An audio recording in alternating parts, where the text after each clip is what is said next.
Ya, balik lagi di Sinematik Sinema Analitik.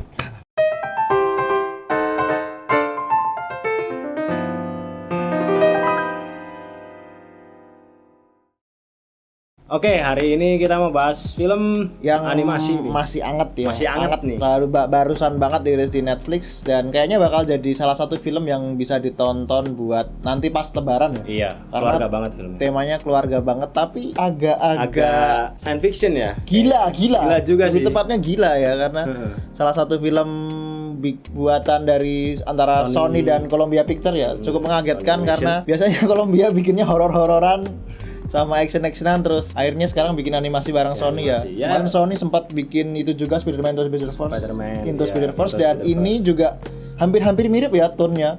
Judul filmnya adalah Connected. Mitchell versus Machine. Oh iya, Mitchell versus Machine ya sesuai dengan judulnya. Tapi kok podo, Pak? Alternatif judulnya Oh iya. Mitchell versus The Machines atau ya? The Connected ya kalau di halaman Wikipedia-nya. Sebuah film yang apa ya, underrated mungkin ya, underrated karena dari temanya sendiri cukup gila ya, karena mengangkat sebuah teknologi road trip, kiamat lebar, dan yang terpenting adalah gap generation antara ayah dan anaknya gitu. Pertama kali dengar temanya juga menarik sih. Iya. Bayangkan jika wifi mati di seluruh dunia gitu. Itu yang diklaim di Netflixnya ya. Iya. Ya kita tertarik buat nonton, tapi saat ditonton filmnya ternyata lebih besar dari itu. Aku kaget ternyata tema yang diangkat adalah gap generation ya. Gap generation. Dan itu cukup jadi hidangan yang cukup mendominasi dan cukup menyentuh gitu. Walaupun Iya. tertutup dengan segala kegilaan dari A sampai R ya. Ke cast dulu lah ya. Oke, ke cast. Castnya sebenarnya nggak terlalu mentereng ya, karena kebanyakan adalah aku juga kebanyakan nggak tahu nih. Sama. Kita sebutin nama orang-orangnya aja ya. Boleh, dari keluarga Mitchell nih ada ini ya, keluarga berencana ya. anak dua dan satu anjing gitu. Ada Abby Jacobson sebagai Kate Michelle, terus ada Danny McBride sebagai Rich Michelle yang selalu memberikan kado ulang tahun sebuah obeng ke keluarganya gitu. Absurd anjir. Iya, terus Maya Rudolph sebagai Linda, ibunya yang bakal jadi superhero nanti. Terus ada si Aaron ya, sang adik yang pecinta dinosaurus ya. Dan si Katie ini pemeran utamanya seorang ini ya, konten kreator ya. Dan itu ditolak oleh orang tuanya. Kalian banget. Dia suka bikin film lah gitu. Ya, jadi pokoknya secara keseluruhan keluarga ini tuh maaf ya, dalam tanda kutip aneh ya. Ya karena emang dari awal disebut karena keluarga ini nggak ideal gitu. Nggak ideal sih bang. Oke, dari segi cerita ya, menceritakan seorang anak ya bernama Katie Michelle yang berambisi menjadi seorang filmmaker ya. Dia membuat karya-karya film dengan segala kegilaan yang ada ya. Bapaknya ngapain pun di video.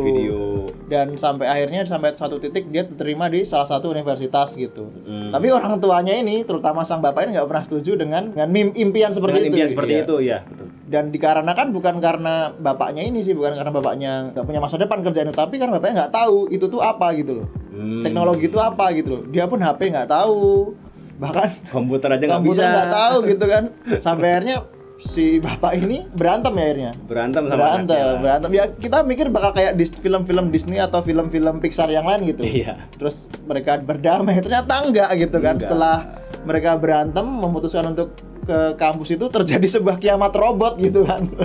Itu gimana tuh yang bikin cerita? Aduh, itu aku masih bingung itu. Kok ada kiamat robot? Jadi kita yang ngerasa ada dua layer dalam satu film gitu kan. Iya. Yang satu layer tentang pembahasan gap generation antara anak dan ayah, tentang teknologi yang bikin mereka bertengkar. Iya. Sama ada kiamat robot. Kiamat apokalips robot gitu. Iya. Di mana ada salah satu orang semacam Steve Jobs gitu ya. Iya. Semacam Steve Jobs gitu, dia menciptakan AI baru bernama Pal ya. Pal, dan dia membuang si Pal itu. Akhirnya Palnya dendam. Dia mengendalikan semua AI yang ada dan kiamat gitu kan. Dan akhirnya si keluarga Michelle ini yang lagi sedang perjalanan ke mana tuh? Ke kampus. Ke kampusnya si ini ya? Bertemu dalam suatu sebuah konflik. Iya, jadi kalau dibilang ceritanya sih gila ya. Ngablu ini. Iya, aku bingung. Pertama nonton film ini tuh, tak pikir bakal cuma tema keluarga dan anak gitu kan, yang pasti film generik lah. Iya, keluarga lah. Iya, film generik berantem. Apa namanya? Berdamai. Moral gitu. Terus alasan moral. Enggak, ternyata kan di sini Wih, kiamat robot apa ini? Ada 2 robot gila dan Robotnya lagi. iya, aku nggak mau spoiler ya, karena kayak film ini bakal jadi sesuatu yang unik sih unik dan menurutku. fresh ya. Fresh. Karena kalau kalian merasa nonton film Disney dan Pixar itu ada sedikit jeda pace di tengah, film ini enggak.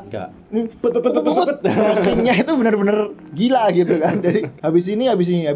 Bahkan kita nggak tahu gitu Nggak kalau dikasih istirahat sih. iya, kalau si karakter ini ternyata kerennya selama kegilaan itu terjadi, karakternya juga di-develop dengan bagus gitu loh. Iya, betul. Itu loh, dari setiap kegilaan itu di-develop Jadi, dengan bagus iya, gitu. setiap karakter tuh punya keunikan dan punya keanehan masing-masing Iya. gitu. Seperti si anaknya kan ini dia gila Iya. gila konten kreator gitu. Apa-apa difilterin ya. Apa-apa difilterin, apa-apa difilmin gitu. Apa-apa Adanya difilmin. juga kan ya. Dinosaurus. Adanya gila dinosaurus Iya. gitu. Bapaknya ya begitulah. Ya, pokoknya tukang dia kayu segala ternyata macam. ini ya dia seorang seniman juga bapaknya. Iya, Itu bener-bener aku kaget loh. Dari pace yang cepat itu kita nggak nyangka kalau ada sesuatu yang ditanam dan itu juga berfungsi gitu Berfungsi. di cerita. Iya. Ya sepanjang film tuh ya 4 orang ini 5 Lima ya? sama si anjing ya? Sama si anjing. 5 orang ini aja nih yang jadi titik fokusnya nih saat dari awal sampai akhir. Terus ketambahannya 2 robot itu tadi ya. Aku nggak tahu Nggak tahu namanya, aku juga lupa sih. Yang jelas itu membawa apa? Hiburan ya. Hiburan dan komedi yang sangat Walaupun porsi komedi cukup di film ini juga cukup banyak ya. banyak sih.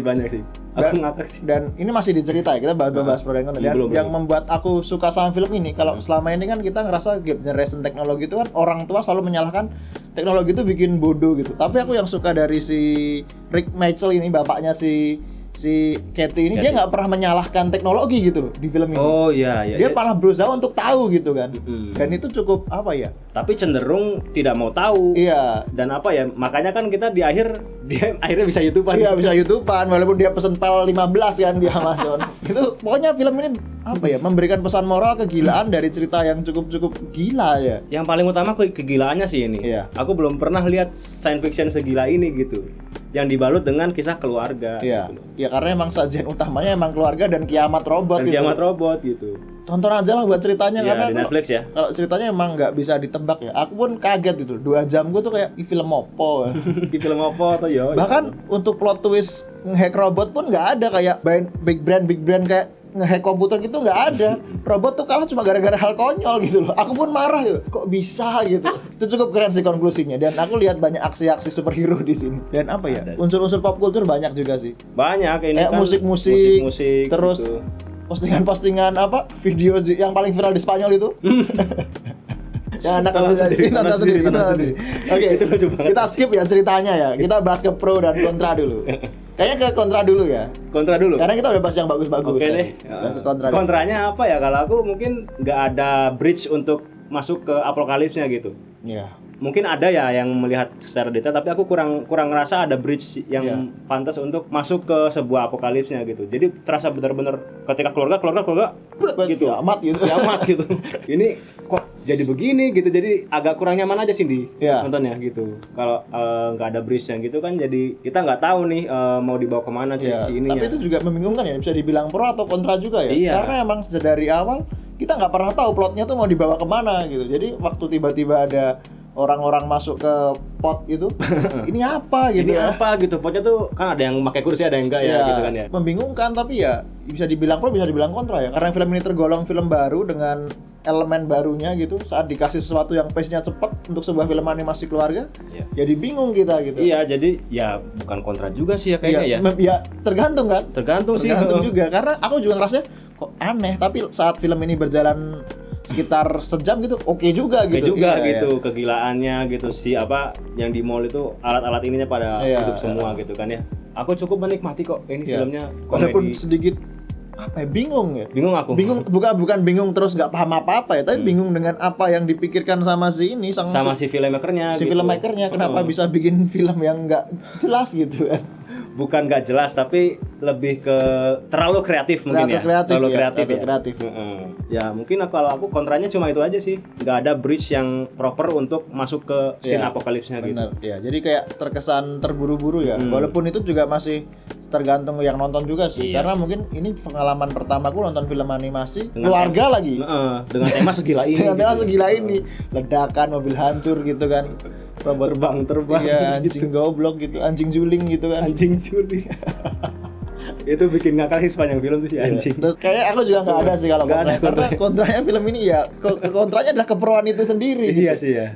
Semua lubang di awal film tuh ditutup di akhir film gitu menurutku. Betul. Kayak kalau pro aja lah. Pro lumayan banyak ya. Komedinya di sini aku masuk semua sih. Iya. Visual apalagi visual ya. Apalagi. Walaupun sempat di Netflix juga ada kayak ini ya, apa namanya? Pemberitahuan ya kalau orang yang menderita apa gitu. Karena terlalu banyak warna yang dimunculkan gitu kan. Oh iya. Aku sempat baca itu. Terlalu apa ya? Terlalu mencolok. Terlalu mencolok jadi mungkin nontonnya di HP jelek aja.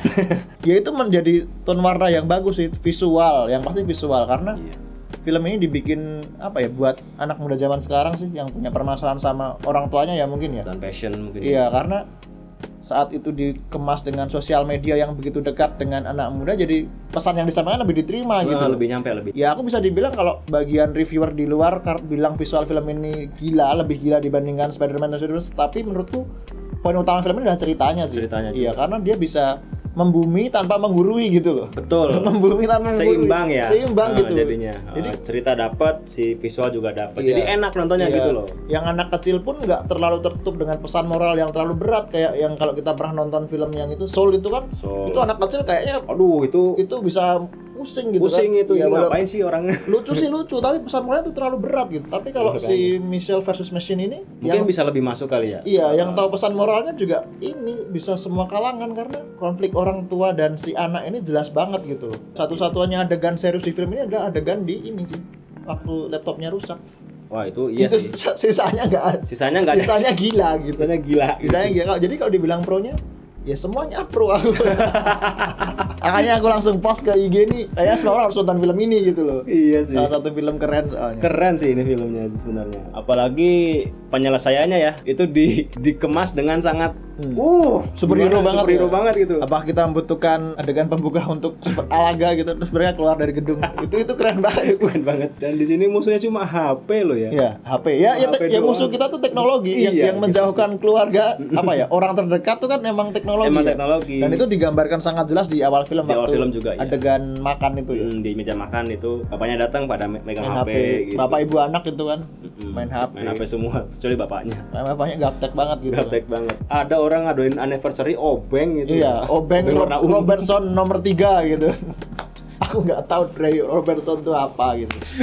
Ulang tahun pernikahan obeng, ulang tahun juga anaknya apa giginya tumbuh dikasih obeng. Tapi berguna itu ya. Ya, jadi itu bagusnya itu. Semua plot kecil di film ini tuh ada gunanya di plot di bigger plotnya tuh ada gitu. Tonton aja lah ya. Tonton aja di Netflix ya. Aku pun bingung mau cerita apa karena cuma isi film ini tuh nggak bisa ketebak emang. Ya, intinya menghibur sekali, sangat menghibur, sangat menghibur. Ya, tapi mungkin buat orang-orang yang biasa nonton film Disney sama Pixar bakal kaget sih dia. Bakal kaget, iya. Karena kalau Disney atau Pixar mah kan kita alurnya bisa nebak ya. Iya, dan biasanya joke-joknya juga joke-joke yang lebih ini nggak terlalu pasar lah ya. Pasaran ya, tapi di film ini tuh wah, ini lebih ke joke-joke agak dark tapi masih di tengah-tengah. Iya, gitu. Bapaknya difilterin pakai pakai ini monyet gitu. Itu.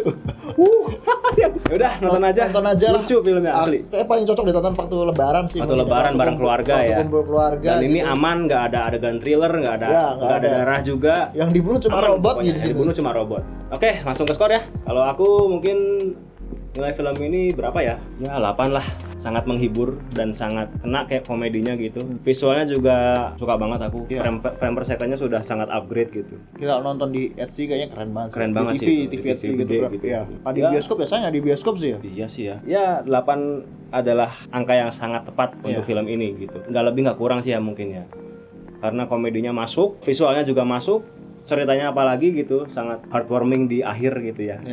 Ya, cenderung kayak Disney tapi ini pengalamannya berbeda sih. Ya, experience di tengah-tengah filmnya sangat-sangat baru ya. Betul. Kalau aku kayaknya ini bakal jadi film yang cukup berkesan ya. Karena bakal aku kasih nilai 8,5. Yang pertama karena tema filmnya begitu dekat dengan anak muda, tapi juga bisa menghibur dalam satu waktu gitu loh. Karena yang diangkat adalah gap generation dan superhero gitu kan. Karena tema superhero di sini sangat kental walaupun itu ditanamkan lewat sosok ibu dan ayah gitu. Walaupun itu nggak kelihatan tapi ada gitu loh. Iya, dan cenderung aneh juga sih. Cenderung aneh gitu kan. Kita nggak pernah tahu ternyata ibu kita tuh bisa seserem itu gitu. Iya. Dan yang paling penting sih, ini pengalaman pertamaku nonton film dengan pace super kencang tapi aku masih paham gitu.